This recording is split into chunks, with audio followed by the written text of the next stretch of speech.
that from beginning to end, the goal is to get people into a productive job to support their family and to be parts of the community and the citizenry of the country. So I have already been working with the Secretary of Labor, Lori Chavez DeRaymer, who is totally on board with this same concept. What we want to make sure is that there are pathways for students, not only students who are in school, but graduates for our unskilled labor force, maybe those who've been laid off. What is that reskilling technique that we should be looking at? There were, believe it or not, across government, I'm sure you're not shocked, but there were 43 programs of workforce development. So we've consolidated all of them now into the Department of Labor, where I think they readily belong. So the Department of Education has signed what's called a Memo of Understanding, which allows agencies to work together.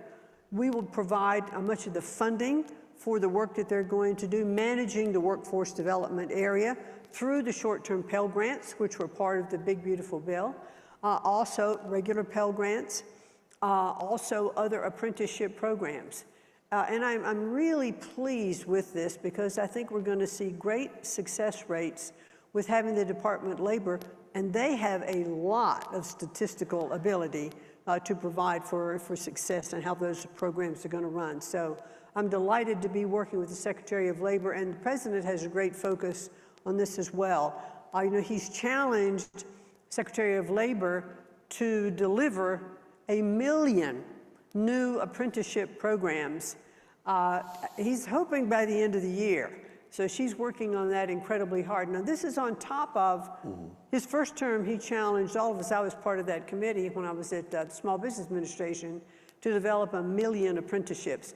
So he's not saying, no, these are going forward. He's saying 1 million on top of those.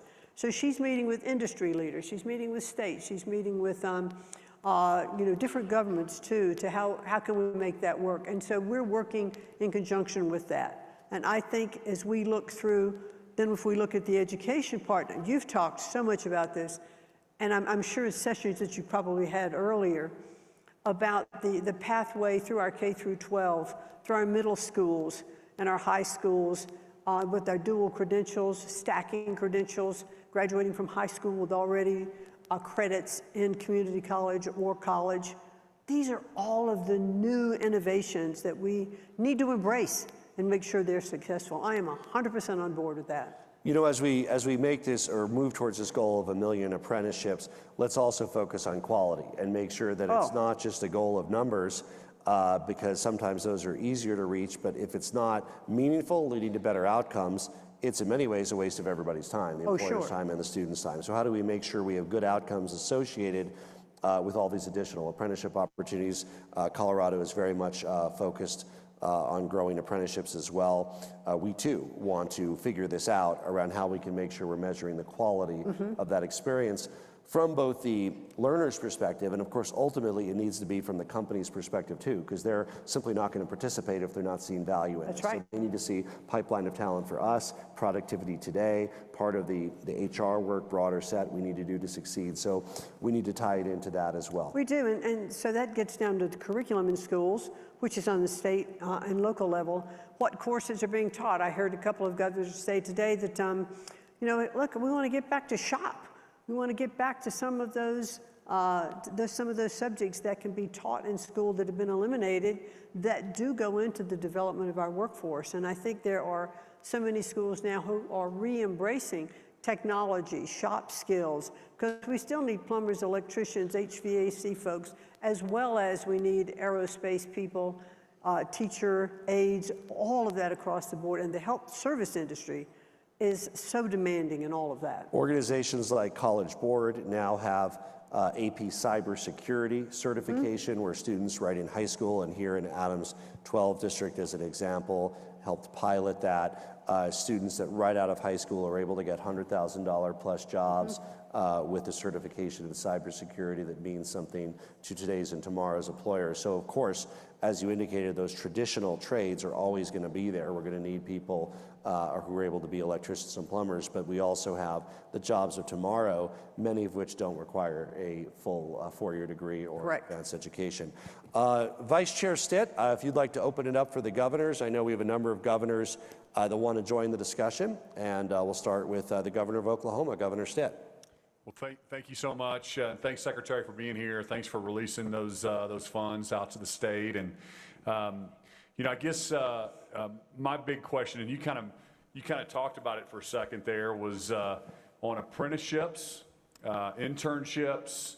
How do we take the career readiness and get it earlier and get kids exposed to more job opportunities earlier on in their career? How can we as governors help you with that initiative? Because we're totally on board with apprenticeships, and Governor Polis mentioned, let's make sure that they're also good and they're productive. But how can we help you and kind of change that in our states? Because sometimes it's the parents that are pushing the kids to higher ed, and we don't see that maybe in Switzerland and Germany and some of these other countries that are really more focused on career readiness through apprenticeship. So we're on board. But we just want to figure out how we can help you with that. Thank you. And I do think that that is a great coordination at the local level between the schools, the community, the industries and the businesses that are in your areas to open up what can happen. I know many industries now that have a public-private partnership with the schools. They will actually pay for some of the apprenticeships for those students who are in school. So they're training their next level of workforce while those students are earning their certificates or their diplomas or whatever they are. And so there's a ready, trained workforce to go right into industry. I know that Toyota has an incredible program in West Virginia at Bridge Valley Community College, and it's actually called the Toyota Center. But they also have a manufacturing plant down the road from the Toyota Center. So those students go, they work in the plant part-time during the week, but then they're in school and they're studying, and Toyota actually is paying for some portion of their hours of study, but yet when they leave the school and they go to Toyota at the plant, they're then paid to work on the plant floor. So it's offsetting the rest of their cost. So there are many, many, I think, symbiotic ways to work, with local manufacturing and industry and jobs and any of those connections.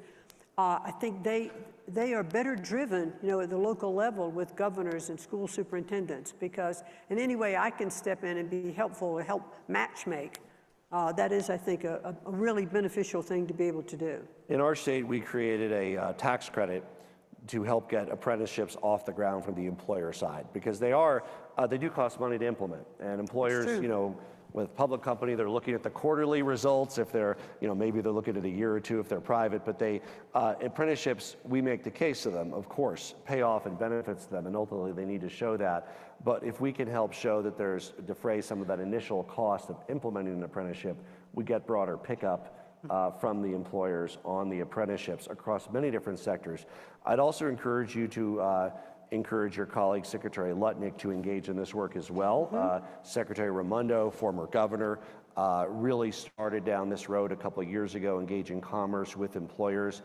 Just because the prior administration did it doesn't mean it's always wrong. So that would be one area where I would encourage him to dig up some of the transition memos and maybe talk to Secretary Raimondo and hopefully carry that torch forward for the employer side, where you can talk to employers and you've been one, but commerce is kind of where a lot of the businesses engage at that level, and we want them to be part of this conversation on apprenticeship. Absolutely, and that was actually part of the first apprenticeship program that President Trump had, because I remember working with Secretary Ross at the time. Yes.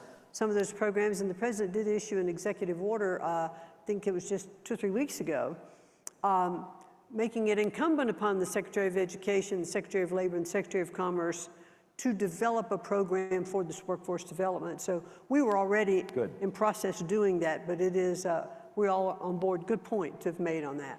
That's right. Make sure to tell the president it was his idea, not Secretary Raimondo's idea or President Biden's idea. Okay. Well, I was there for the first time, so I can swear to that. The work did start under that. Yes. Good. Okay, thank you. Welcome, Madam Secretary. First of all, Governor Polis, on behalf of the governors from the U.S. territories, I want to thank you for making a statement for the CNMI Governor Polis, who passed away this week. We certainly appreciate that. Madam Secretary, I have an interesting point that I want to make. I was talking to my friend, Governor Green from Hawaii, In Hawaii, should the federal government cut its percentage of funding to the state, it'll take off maybe 10%. In my small territory in American Samoa, if the federal government cuts its funding to a territory, it's about 70%. I just want to make that point just so that you can remember far away, 8,000 miles from here, small territory. But the question that I want to ask, we have now PhDs and master's degrees as teachers in our, as a matter of fact, I brought my director of education so she could participate in this discussion. However, our elementary and middle school are failing in their performance in terms of accomplishment. They're like 4 years behind. Is there a program in the federal government that can help bring about to current the failing students, although my teachers are very well qualified? Yeah, that's such a difficult, it's such a difficult problem. And the Secretary of Education and the government, the federal government, doesn't provide curriculum per se. Okay. That's really up, to the local level, the teachers, the governors or the superintendents in those areas. That's not under what we do. We don't hire teachers, we don't buy books, that sort of thing. But what my goal is, and is what the president has charged me to do, in the process of returning education to the states, i.e. into the territories, I'm visiting all 50 states. I would like to come to territories. I'm not sure I will get there in my short time frame. I have been to Puerto Rico 2 or 3 times. But what I would like to do and to leave really as my legacy, if you would, I say the group, it's a legacy that puts so much into this, is that I will have traveled around. I will have observed schools. I've seen different curriculums. I have looked at test scores. I know what works and what doesn't. What some governors are doing, they've had huge success with, how that might could help another state, because some states are going to do it better than others. Present really best practices and a toolkit that can be used to say, wow, I think this could really work for me. I haven't tried that yet. Or I've tried part of that. Here's how I can help you, Department of Education, enhance your toolkit for others to follow. And I think that would probably be, of big help, but to look at, and you don't have to wait for me, because there are governors and other educators who clearly are innovative, are doing that on their own, just as Governor Polis has talked about here in Colorado, and I have met with Governor Stitt and Governor Lee and several of the governors who've been innovative, and gotten NAEP scores up, put in programs relative to the science of reading. That may be something you want to take a look at. It's a different way to teach reading. It's kind of almost like a throwback to the way I learned to read. I don't know, Governor, if it's the way you learned to read or not, but it was based on phonetics, and it's a different way to learn. It's proven great success. So I offer that as a way to check it out. The only thing I wanted to raise, I know time is short. I understand in Japan, first 4 years of students, there are no tests or examinations, but they teach students about respect, working in team levels and all that kind of stuff. That's something maybe I would like to explore. So we address that in our report. Those are often in parlance here called soft skills, and absolutely employers value soft skills, teamwork, leadership, timeliness, all of those things, which to varying degrees they look at, but we absolutely want to lean into making sure that outcomes also includes the full suite of skills that employers value. And it's not just hard skills, right? You might be a good electrician, but if you're not showing up for work, you're not very good. So absolutely. Governor Moore. Thank you so much. Good afternoon. And Madam Secretary, thank you so much for not just being here, because presence does matter in this, but also for all the time that you've given for the one-on-ones with the governors. We appreciate it.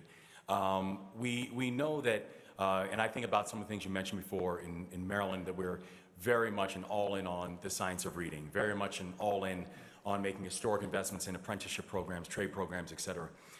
The thing we also know, though, is that for our students, their physical and their mental health does matter. in all of this as well. And so, we talked about coordination, we talked about creating those symbiotic relationships. Can you talk a little bit about both on what you've seen when it comes to screen time, technology for students, and impacts? And the other thing is, what becomes the role of the Department of Education also in advocating for things like dental care, eye care, nutrition supports, supports on the child tax credits, because we have so many students who frankly are growing up in oftentimes generational poverty. What becomes the role, and how do you see that symbiotic relationship between yourself and other agencies to make sure that if a kid is hungry, if a kid can't see, if a kid has dental problems, they're not going to learn regardless of who they have in front of the classroom? Well, I wish the Department of Education could wave a magic wand and take care of all of that. However, I did meet with Secretary Kennedy.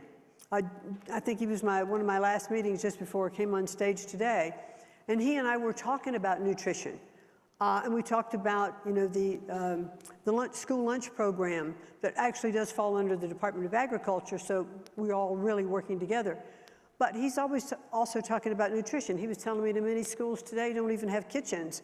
Or if they have kitchens, they just have the ability to warm up food that's prepackaged, et cetera. He mentioned Japan, by the way, and he said, they cook every single meal and it's all fresh food that comes in from gardens. And he's trying to encourage that, throughout our country, that we would have cooking of fresh food every single day, in our schools. Because he does absolutely see, as we all do, the connection between good nutrition, brain-forming cells that are going to be better than if a child is hungry and can't pay attention. All of the pesticides and everything that go into foods. I mean, he's really on top of that. And one of the things he was asking me is, from the Department of Education side, what can I help do?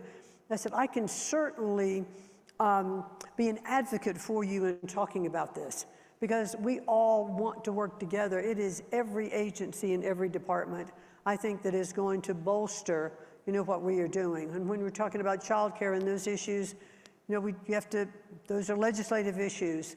So let's all continue to talk to our legislators about getting those things accomplished.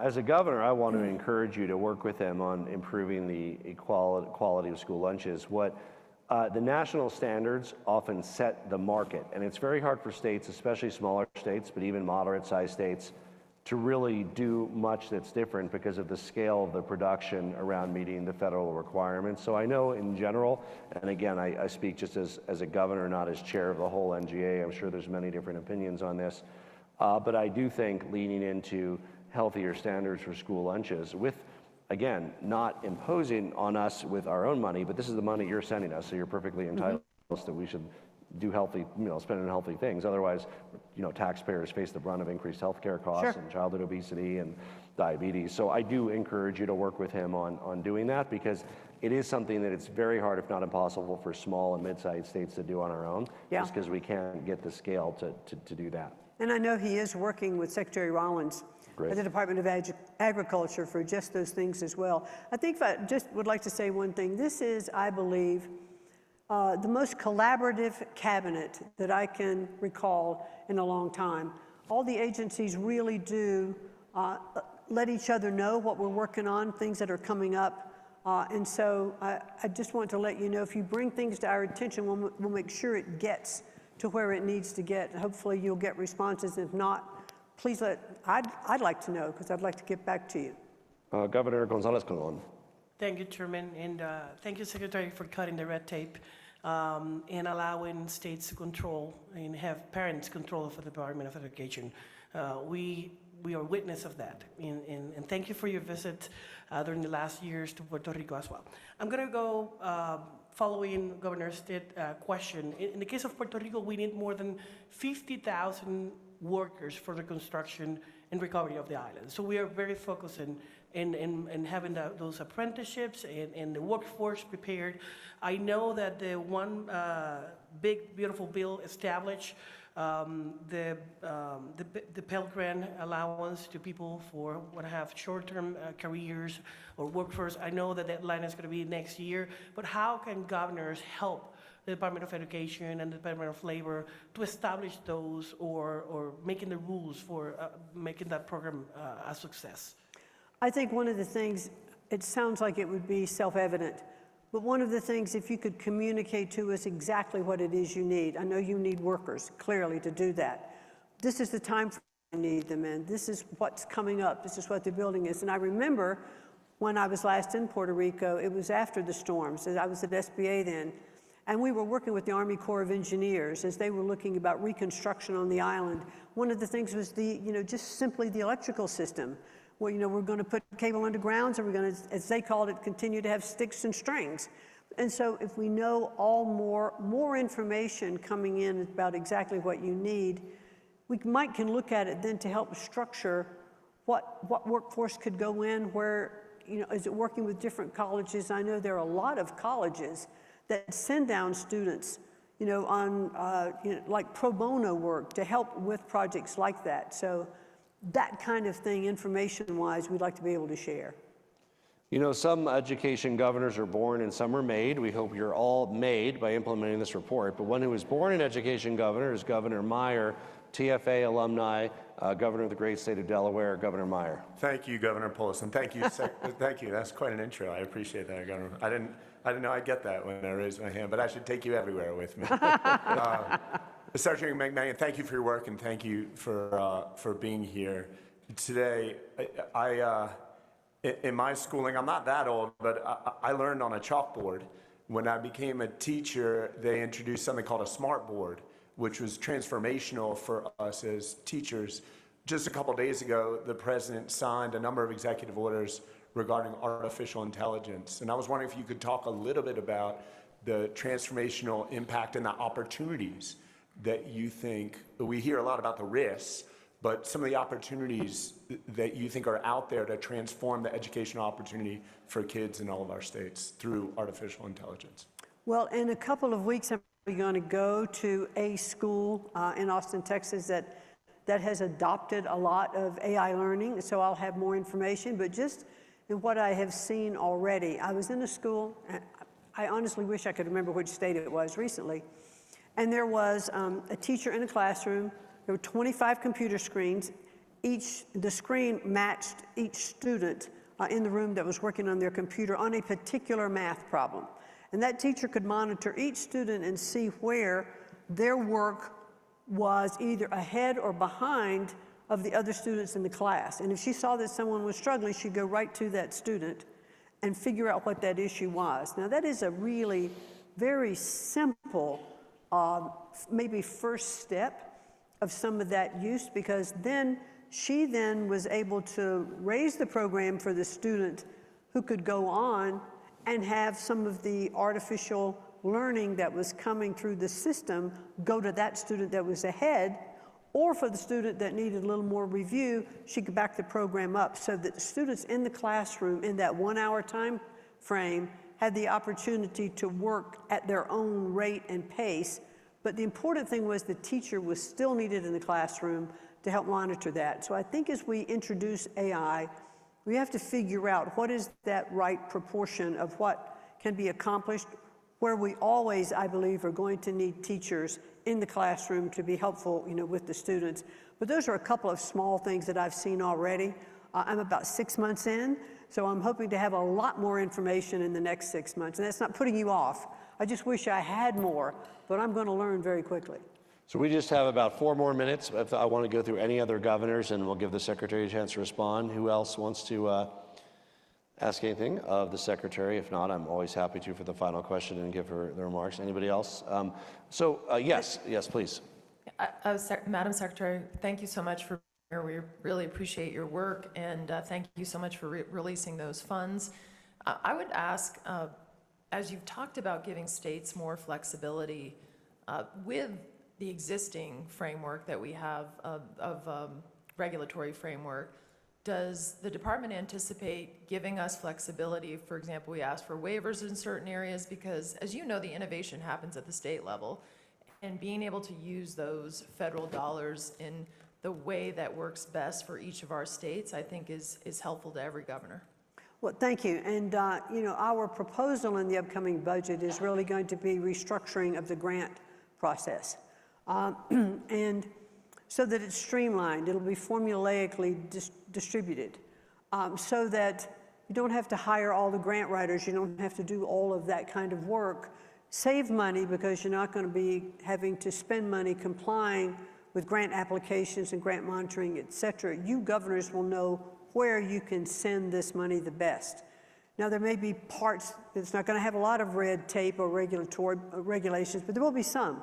But a governor like yourself could then ask for a waiver because you believe that you could use this here and it would do better. It's going to be, I think it is our anticipation that we'll be able to grant those waivers on a broad, wide basis. Thank you. So I want to give you the chance to close. I want to give you one kind of final area we haven't talked about as much, and that's early childhood education. Colorado decided that our friends in Oklahoma had a good thing going with universal preschool, so we followed suit. It was passed by 67% of our voters, rural, urban, red counties, blue counties. Everybody said kids ought to be able to go to preschool. And you mentioned, of course, the science around reading. There's also strong scientific evidence showing the importance of quality early childhood education.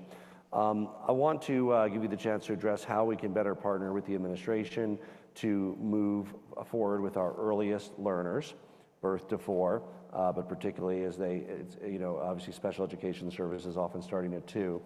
And then, of course, give you the chance to close on whatever topic you'd like. Well, thank you very much. I would like to see education start as early as we can. And those homes that have parents who have the ability, who are there and have their own experience, that are reading to their children and showing them, all of those kinds of things, toys that are hands-on, that are learning toys. We see that progression with those children. And if those children go to preschool, they're light years ahead of the child that starts in kindergarten or first grade. So I think that's really a legislative issue to continue to work with. And so I want to continue to work with the states and talk to you about that as to how we can, if it really rests with a state issue, or if we want to expand it. So I'd like to have more information about that. So if, please reach out to me, let's talk. And as I make my tour around the country, because I do intend to go to every single state, and I'll let you know when I'm going to be in your state. I'd love to work with you when I'm there. If I can, I'll come back to the state more than one time. And what do you want to show me when I'm there? What questions you want to have? I would be so interested in seeing that. And as I wrap up, first of all, I would just like to thank you for the opportunity of meeting with as many of the governors who have been here. And I have already been to a few states and seen some governors who aren't here. If education is going to be returned, not if, when education is returned, to the states in full, I mean, after all, you already provide about 90% of the budget for your education, but that last piece, I can think of no better place to be or no better place to start than to talking and working with the governors in those states so that I can learn what is best for you, what obstacles that you have, just as you and I discussed, Governor Polis, and have the opportunity to visit your special schools. Are you setting up more micro schools? Are you opening more charter schools? If you want to open more charter schools, what do you need to be able to do that? And I do think that rising tide lifts all boats, and I think we will see our public schools, I think their scores will raise as well, because competition is a good thing. And we've seen from most of the states who do open more charter schools around their states, we do see more and more progress being made in education. So I want to work with you. I want to be as helpful as I possibly can. I want to help provide you with best practices and toolkits for your states. And by the way, on the topic, you mentioned charter schools. Many of those couldn't have gotten off the ground without the Title V charter school startup grants the department, so we hope that's one of the things you preserve, protect, support, increase. As you know, they're not exactly cash flow neutral or positive for the first couple of years, and many of them would not happen without those Title V grants. Thank you. We did increase it by $60 million in the big, beautiful bill, so that was a good thing, too. Again, thank you. That's all the time we have. Thank you, Secretary McMahon, for joining us for this very important conversation. Let's give the Secretary a warm round of applause. Thank you. And thank you so much. It was a pleasure. Thank you. I'll be back in touch. We'll see you soon. Before we welcome our next guest, we have a quick video from the National Association of State Procurement Officials on the important role played by state chief procurement officers in promoting government efficiency and excellence. Let's take a look. Hi, my name is Sherry Maxwell, and I am the Chief Procurement Officer for the state of Colorado and NASPO's incoming board president for 2026. I began my career of public service in local government and K-12 education, including working as the sole buyer on a $300 million bond program to improve 64 schools. So Governor Polis's education initiative, Let's Get Ready, really resonates with me. Under his leadership, we have the opportunity to impact the lives of students across the country and create better quality outcomes for learners at all stages of their education journey.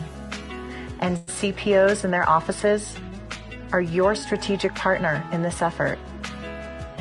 Procurement plays such a strategic role in state government because not only does it ensure the flow of critical goods and services to state programs and initiatives, like those of our governors, but it drives innovation.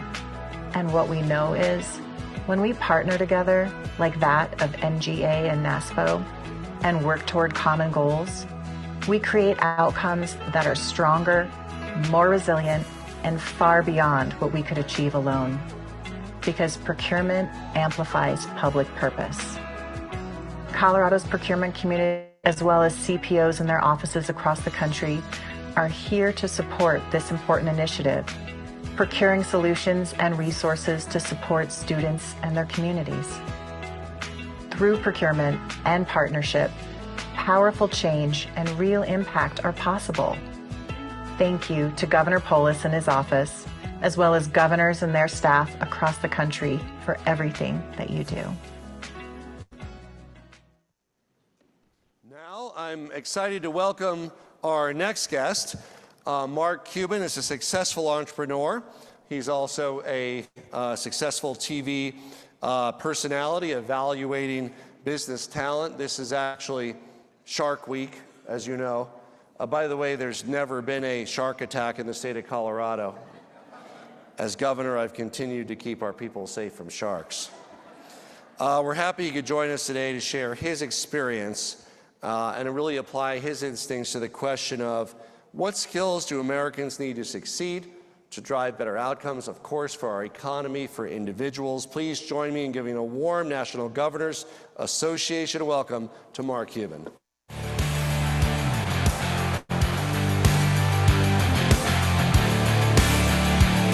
Thank you.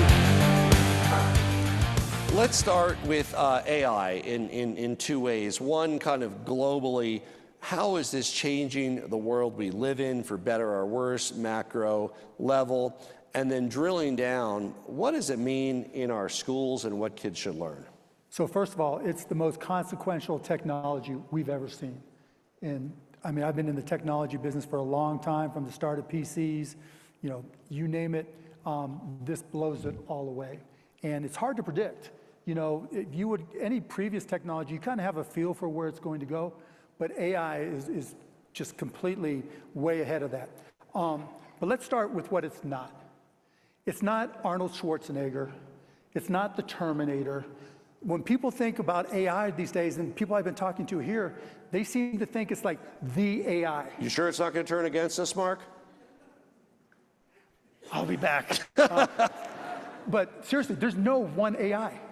There's not just one macro AI that just is in charge and doing everything. And I think that's the first thing you have to put out of your mind. There literally are or your son corrected me, 8 or 9 big companies that are spending billions, tens of billions of dollars, probably $100 billion per year to be the dominant force globally in artificial intelligence. Now, what does that mean? It means none of them are going to capitulate. It means they are all going to compete. And that has a lot of downstream impacts for what you guys are doing and considering. First and foremost, that competition is going to be competing for information to be able to train the models. There's no one model that's going to dominate all information. And what's happening is people who own intellectual property, beyond what we saw come out with the order yesterday and what they said about AI, doctors, scientists, researchers. In the past, it was publish or perish, right? Now they're going to be siloing their IP because they don't want it to be absorbed into the Grok model or the ChatGPT model. They want to own and get remunerated for their intellectual property. So what does that mean?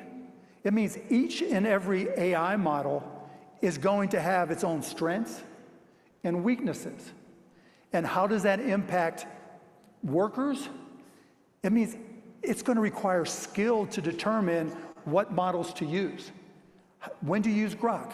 When do you use ChatGPT? How do you take the output of, like I always take the output of ChatGPT and put it in Perplexity, and then to Claude, and then to Gemini, because none of them are always right, but together they come up with some incredible responses that I think are really educational. Now, how does that apply to government in particular? How many people here use ChatGPT or Perplexity or any of them? How many of you use it on a daily basis? Those numbers are just growing, growing, growing. What I encourage you all to do is just ask your questions.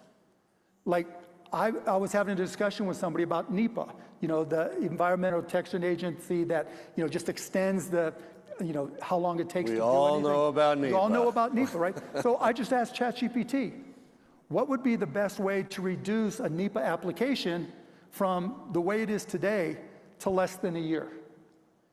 And what it came out with was stunning, right?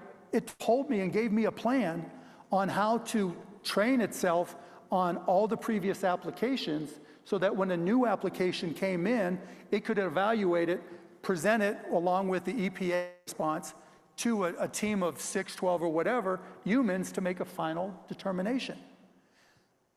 I asked the same question about education before I came out here.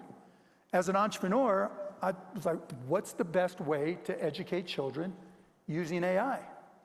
And the one thing it didn't do was tell me to replicate the same way we've been teaching since 1880.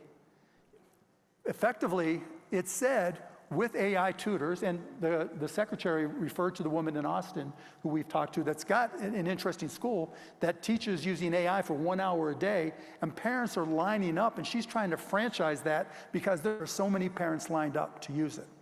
But ChatGPT came back and said the same thing. Why wouldn't you, for determination for what you want your kids to learn, whether it's your own kids for homeschooling or kids at school? Is it just reading, writing, arithmetic so that they can do well on tests? Or is it logical thinking? Is it critical thinking in addition to reading and writing and arithmetic? And wouldn't it be better to customize using AI to set up quizzes and training sessions that not only did the training, but also took the responses and analyzed them against all the other responses to look for shortcomings or acceleration so that it knows that this student is going to need help. Because as we know in all of our schools, the hardest part is trying to get everybody an education. You can't personalize to every student. You can't afford it. You can't customize to every student. You can't review every student. You know what the crazy thing is? These AI tools, if done this way, can continuously monitor kids and their progress and look for little nuanced things that might say they have this disability or this skill. But you know the best way to know what a kid is interested today if you're not using AI? Their Instagram and TikTok and YouTube short feeds. Like my kids are 15, 18, and 21. They don't tell me what they like. The best way I find out is by looking at their feeds. And that's how disconnected we are from understanding what kids are really into. That's where AI comes in and does things completely differently. And how easy to implement? Well, go back to what I said before about these major companies investing tens of billions, hundreds of billions, soon trillions of dollars in their large language models. If they can get your kids in your state using their models, how much are they going to bend over backwards to help you, knowing that if they create that habit, kids are going to continue to use their product going forward in this war they're trying to win. So you have this unique opportunity to go to them and say, Google or ChatGPT, Sam Altman, will you work with me in my education group to customize for each individual grade group? And by the way, I need these customizations. Everything that a kid asks, I want it put into a text file and automatically emailed not only to the teacher, but to parents, just in case kids zig when we need them to zag. And we want the parents to be able to implement that into their own little version so that they can see. And by doing this, all of a sudden, you've democratized learning and education in ways that have never happened before. The kid in the worst school in your worst district in your state that you worry about, but you really don't have a straight solution, when they open up Perplexity or Gemini or ChatGPT, they have access to every library, probably in the country, if not the world. They have access to almost every professor that's ever published anything, every mentor, every doctor. You talk about ability to create curiosity, in my mind, and we've talked about this, the greatest skill a kid can have, or an adult for that matter, is being curious. Now, my kids, 15, 18, and 21, when they were really young, I had them on an iPad watching Scooby-Doo. That's how I babysat them. You know, you just have to do it sometimes.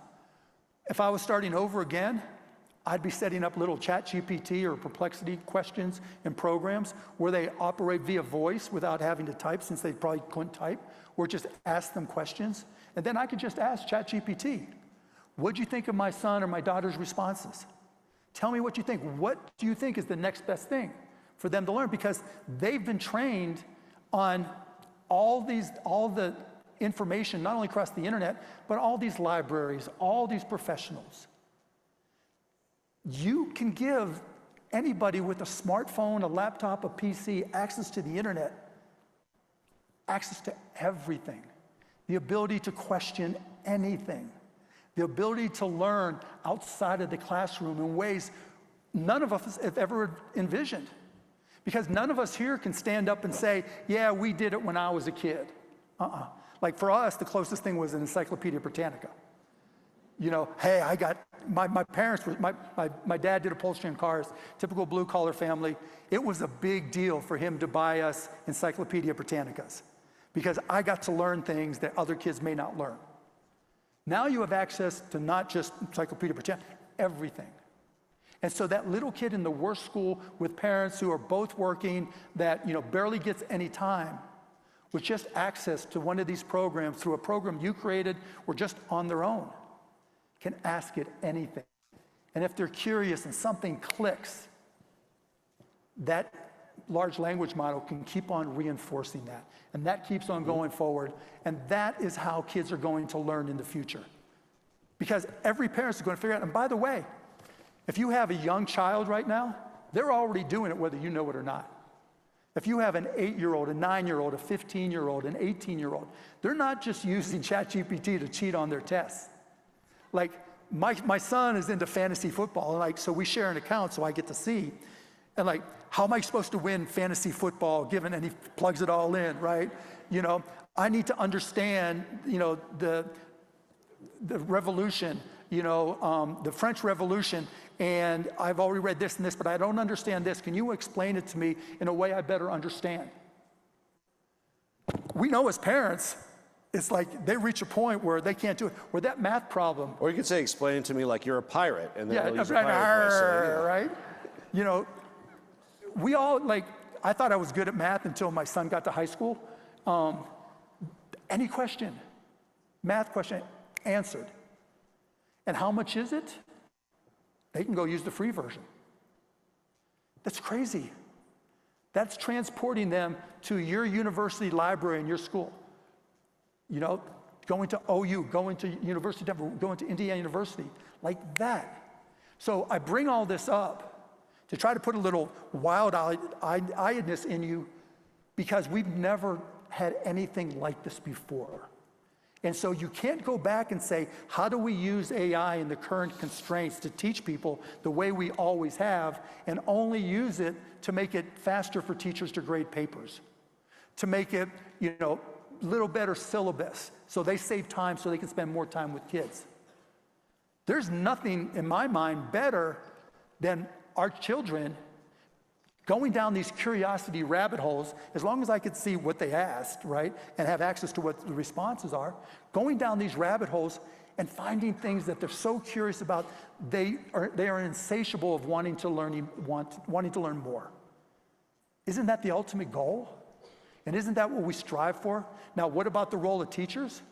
Somebody's got to keep them between the guardrails and keep them in the baselines and keep them moving, because kids are kids. They're going to go off left, they're going to zig left and zig right and maybe not do their assignments or not follow up on things. But never again do we have to say to a child, you don't have access to that knowledge. You don't have access to that information. And that is more powerful than anything we've seen from technology ever. It also promotes this greater equity than ever before. The types of things that people of means might have been able to get tutors for their kids, personalized instruction, but when you didn't have that capability, now that's more universal. So I think in terms of the egalitarian sense, it speaks to that as well. Yeah, like I said, there's nothing that they don't have access to. The governors in this room, your assistants, they're using ChatGPT, and now your 4-year-old gets access to the same information. When has that ever happened in the history of the world before? That is the ultimate democratization and egalitarian use of knowledge. It's incredible. It is incredible.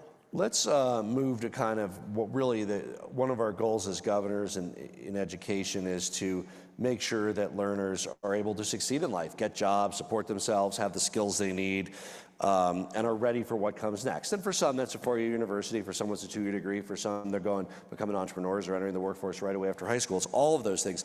But really, all we've been tracking and looking at for 2.5 decades is just the academic performance piece. Now, of course, kids need to know how to read. I mean, all of the ChatGPT stuff doesn't work if you can't read. Basic numeracy may mean something slightly different, but you still need a sense of numeracy. So that we kind of do. Lord knows we need to do better. Not enough, and ChatGPT can obviously help. It can help with the core academic areas. Right. But what are some of those other skills, and what else should we be looking at and measuring and evaluating besides just can you read and do math as kids graduate school? Curiosity. Mm-hmm.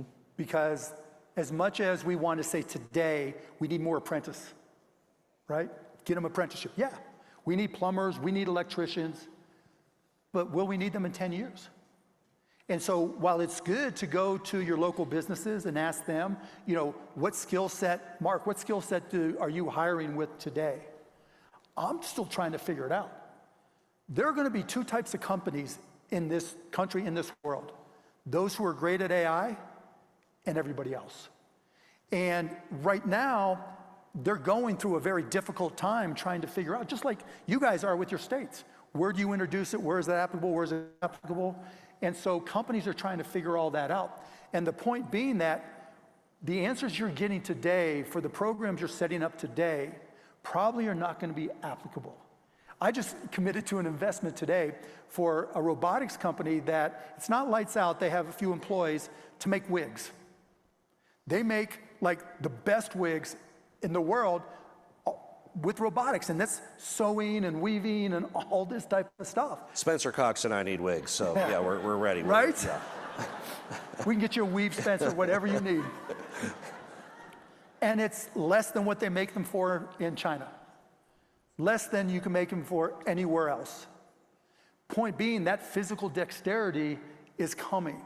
Will it come into home building? Yes. Will it come into other construction? Yes. Will it come into will it work with electricians and every other physical job? Yes, at some point.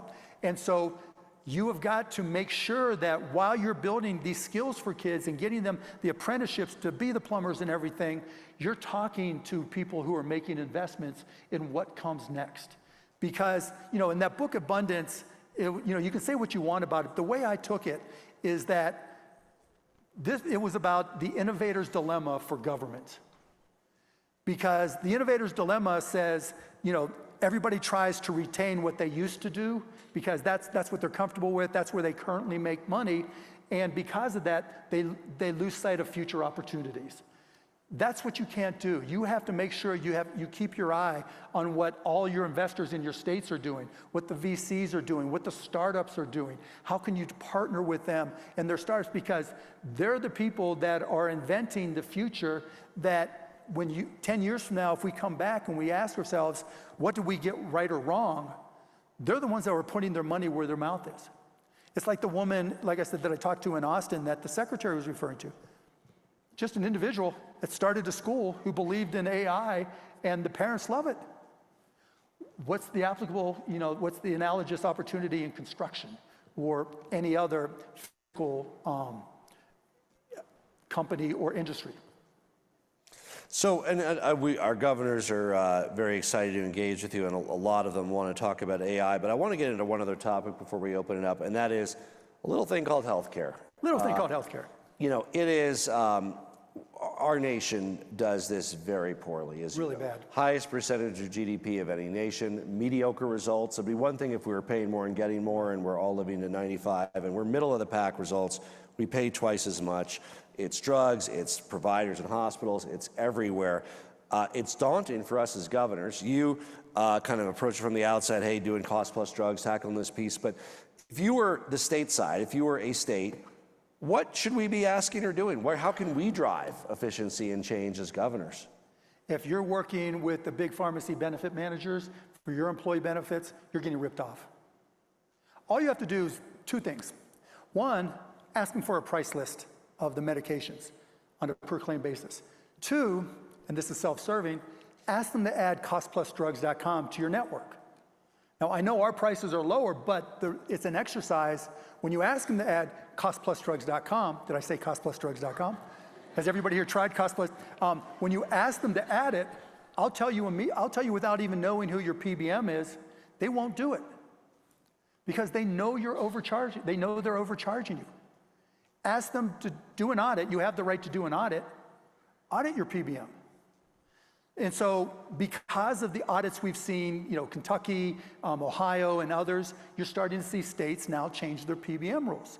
They're doing some things right? Segregating pharmacy, not allowing steerage to their own specialty pharmacies. But here's a quick list. Number one, if the pharmacy benefits you get for your state have a specialty tier, a tier of drugs called specialty, you're getting ripped off. A drug is a drug is a drug is a drug is a drug. They're all special in their own way, but there's nothing special about them. We took specialty medications. There's a drug, imatinib. We launched on January 19th of 2022, and prior to that, if you just walked into your local pharmacy or one of your employees for the state or different groups walked in and they had a high deductible, they were probably paying $2,000 a month for this chemotherapy drug. Our price is $34. Still, our price is $34. And yet, I bet if you look at your benefits programs, it may not be $2,000 anymore, but you're getting ripped off. One of the things I like to do when I travel, I like to look at Medicare Advantage programs. So if I'm in Oklahoma or Colorado, I was in Colorado, and I would like to sign up and see what it would cost me to sign up for Medicare Advantage in the state of Colorado. And I just put in the one drug I take is this drug, imatinib. Every single Medicare Advantage program that's been approved, they charge anywhere from $88 to $187 a month copay or coinsurance to the residents of your state. They are ripping them off. So number one, if there's specialty tier, don't do it. Number two, if there's coinsurance, there's a problem, right? Because they're using coinsurance to try to extract more money from the patient. And typically that goes to tiers, and it's not just specialty tiers, but it'll be like a tier 5 or tier 6, and they'll try to charge 25% or more. They can't afford it. Your people can't afford it. And so then, number three is your deductibles, right? And this is a little bit separate, but how are your deductibles set up for your employees? And let's talk about how deductibles are put in the plans that you select. Think about what insurance companies do. The insurance companies define the plan that you guys choose from, right? They decide the premium that your folks choose from. Then they decide the deductible. And the higher the deductible, the more it's beneficial to them because fewer people can afford the deductible. Think about the average deductible in your state. That's the number you should know. Is it $2,500? Depending on the program, is it $5,000? Then ask yourself, how many people can afford a $2,500 deductible when most people don't have $400 in the bank? And what happens downstream from that? Well, if the patient can't afford the deductible, they're probably not going to get the care, or they're going to the emergency room and it's costing you more. But now the insurance company loves it because they're not paying anything out of pocket. But it gets worse. They go to the hospital, and the hospital gives them credit to try to get them to give them the care so they can collect from the insurance company. And those plans have turned all of your hospitals in your state into subprime lenders. And that's what causes our healthcare and the pharmacy side and the healthcare side to collapse. Because from the insurance companies and their associated PBMs, they're extracting every bit of revenue. They're controlling every bit of the financial side of healthcare, and you have no control. And when you go and approve their plans from the big insurance companies, and when you go and approve the pharmacy benefit plans from the PBMs, you're getting ripped off. I will absolutely, positively guarantee it. Let's open it up to our governors. Yes, Governor Scott. Thanks very much for coming to visit us. This is really, I'm really excited about AI, but apprehensive. I don't really understand it completely, but using your example as Encyclopedia Britannica, is AI just that on steroids? Is that what it is? And if so, is this an arms race we're watching in terms of who wants to be the next Encyclopedia Britannica? And how do we trust the information that's there? And how are they going to make money? Okay. And should we regulate it in any way? Okay, a couple things there, so let's work backwards. On regulation, just like we saw from the executive order, I agree with what the feds did with the executive order, saying don't regulate it up front because it is an arms war, not just between each other, but with China, Russia, et cetera. I think you regulate with guardrails as you identify things that are problematic. And they started to get into that as well. How they make money, right now they're charging $20 for their first level plans and then $200 for the second level plans. And they, ChatGPT is like 350 million monthly users. Don't worry about them making money. Number three, what should we worry about in terms of what comes out of it? Is it just the encyclopedia on steroids? So let's talk big picture. You know how when you put in your address into an email, it auto-completes the rest of the address? That's what ChatGPT, all of them are today. They take what they've been trained on and they look at the question you ask. Tell me about the French Revolution. What's 9 times 9 times 9 times 9? Whatever it is. And then they basically look up what it's been trained on to see if there's an answer there. What it doesn't do is think. And I'll give you an example. When a kid knocks over a glass, a 3-year-old, a 4-year-old, knocks over a glass, and mom or dad says, don't do that again, and it breaks. Now, other than when they're being precocious, they know if they knock over that glass, it's going to fall and break. And particularly as they get a little bit older, they won't do it again.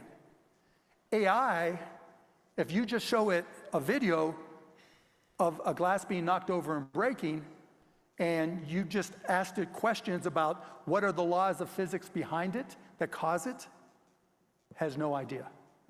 If you say, what happens when I knock over a glass that's on a table and it starts to fall, then it'll say, because it's looked it up, and someone's written about the fact that when it falls, it's going to hit the ground and break. Another example, self-driving cars.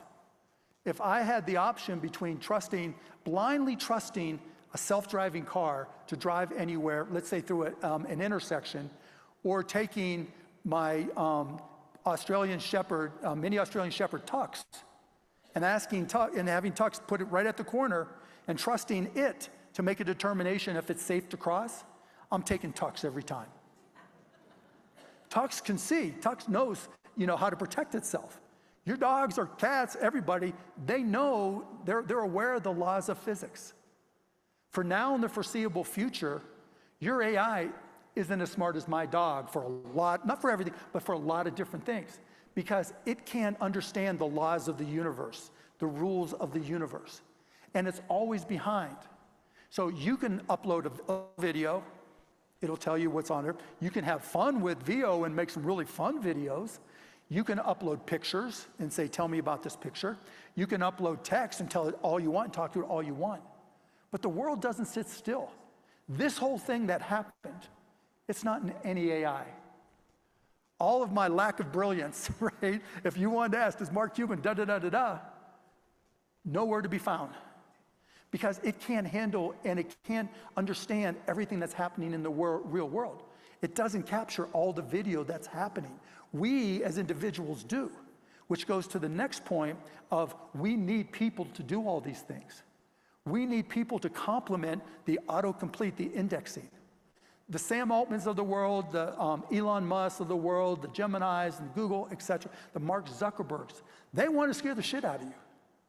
They want to tell you that AGI is coming and it is going to be here within 5 to 10 years. And look, it's only going to get stronger, it's only going to get smarter because it's indexing more things. But no one model is going to be able to index everything. No one model is going to be able to capture all the video in your life or in the world to be able to anticipate what comes next. All the data, someone's going to pay for that and they're going to compete to get their scraps of it. So there's not one model that's going to be able to control everything. And so when it comes to education, when it comes to kids, that autocomplete is really what they're using. And they're just, saying, tell me about the French Revolution, and it's looking up, what do I know about the French Revolution? What is the most common answer that I've, put out there? Let me use that until I get prompts that tell me more. And that's going to be a skill, just like now for all of your staff.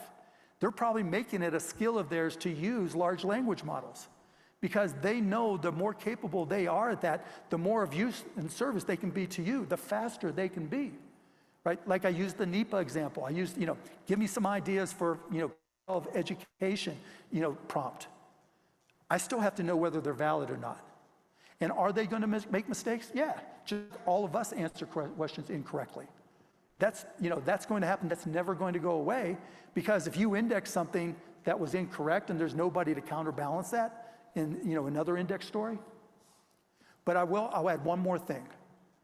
You all should be creating, Colorado GPT, Oklahoma GPT, Florida, whatever GPT, and take every single document that's public on your websites and just scooping all those up and ingesting and having it train on